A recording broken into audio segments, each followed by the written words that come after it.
So U.S. President Donald Trump has been ramping up pressure on South Korea, threatening to impose extra tariffs and calling on Seoul to pay more for defense.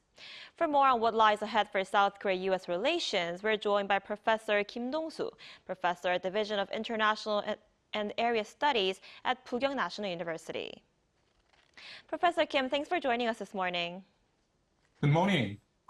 Good morning. So South Korea's top security advisor says no exact date has been set yet for a summit between President Lee and Trump. What does this mean for bilateral relations, and when can we expect this to take place? I think South Korea and President Lee is deliberately holding off on firm commitments until key issues like tariffs and defense cost sharing are better resolved in working level talks. President Lee may need time for the delicate issues to be handled at the working level to a great extent. Trump may also need time to focus on some urgent issues like Middle East, federal budgets, etc. Also, holding off could be a strategic move for Trump as well, pressuring Seoul to make more concessions before a face-to-face meeting. So coordinating a complex agendas across multiple issues takes time at both ends. I think the summit is likely to take place later this month before the August tariff implementation. Then both sides will have enough time to resolve outstanding issues and prepare a high-level meeting. I see. And now that the tariff deadline set by U.S. President Donald Trump has been delayed by another 3 weeks, how do you think the tariff negotiations between Seoul and Washington will unfold? I think South Korea can now pursue for more balanced terms, especially on autos, steel, and digital regulations and beef, without the pressure of an imminent deadline. Trump made clear the deadline isn't set in stone. Like if they pull out, we are open, something like that, signaling continued flexibility, but also keeping pressure alive. But eventually, Seoul is expected to propose specific concessions, relaxing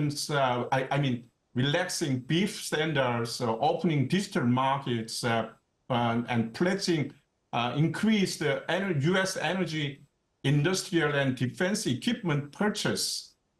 Also, both sides may agree on a narrow package addressing key sectors like autos, steel, and digital services. I see. And Trump says South Korea should pay as much as $10 billion a year for the presence of American troops in Korea. How should the Korean government respond to this, as Trump continues to pressure the country to pay more? That's huge amount. South Korea already pays $1.1 billion annually, covering 40 to 45% of non-personnel stationing costs. Seoul should reaffirm its willingness to pay a fair and mutually agreed amount.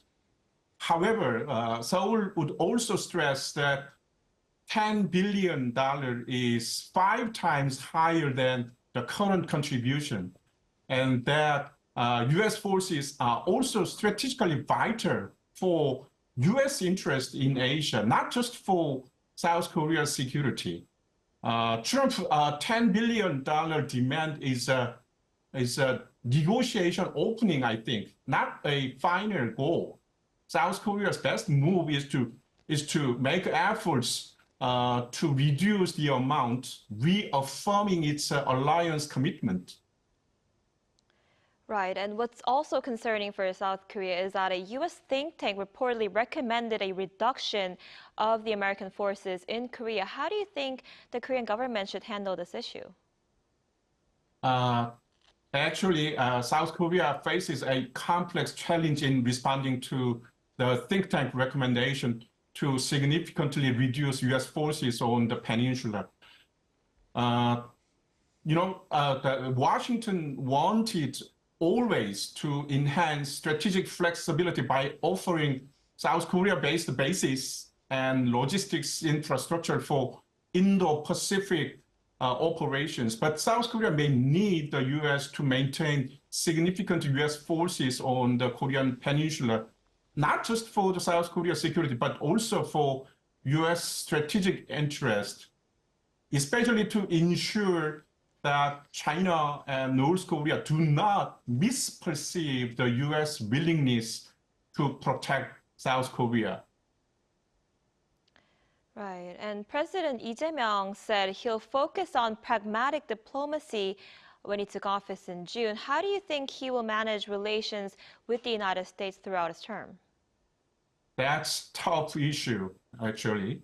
President Lee is not an anti-American, but he's determined to rebalance the alliance. I think he will support the continued U.S. troops presence, but at the same time, he's likely to resist excessive cost sharing or one-sided demands, like a Trump $10 billion demands. President Lee may frame their alliance as mutual, not hierarchical.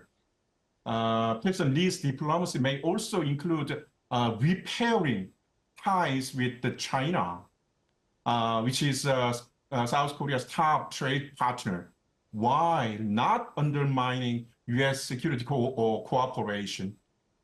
So President Lee's pragmatic diplomacy to manage relations with the United States will be issue-by-issue approach, not like an automatic agreement, because it's the administration's priority is national interest rather than alliance.